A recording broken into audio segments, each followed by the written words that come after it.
आइ एकटा खिलौना गीत सुना रहल छी तऽ सुनू। ई खिलौना गीत बहुत सुंदर गीत छै, सुनियौ खिलौना गीत। भतीजा जनेऊ में जे भैया लियोने एला, भैया लियोने एला। चलू बहिन अपने घर परोजन रे लालनी माँ। चलू बहिन अपने घर परोजन रे लालनी माँ। इति जब सुनलानी बहिनी, सुनलानी बहिनी। झरा लागल नयना सा नोरी रे लालनी माँ।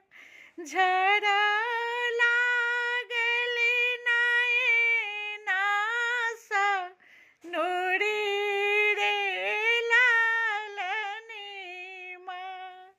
भतीजा जनेऊ में जे भैया लियोने एला।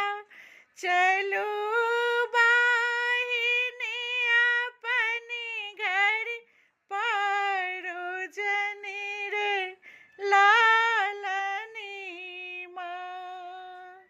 भौजी के बोली भैया हम नहीं सरबाई, हम नहीं बिसरबाई। हमें नहीं जाएब नैहर रे लालनी माँ।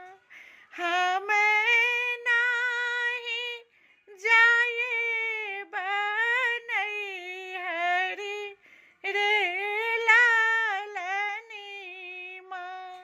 भतीजा जनेऊ में जे भैया लियोने एला। चलू बहिन अपने घर परोजन रे लालनी माँ। भौजी के पुरना साड़ी मोने छै हो भैया, हमें नहीं जाएब नैहर रे लालनी माँ। हमें नहीं बिसरबै भौजी बोली रे लालनी माँ। हमें नहीं जाएब नैहर रे लालनी माँ। भतीजा जनेऊ में जे भैया लियोने एला। चलू बहिन अपने घर परोजन रे लालनी माँ।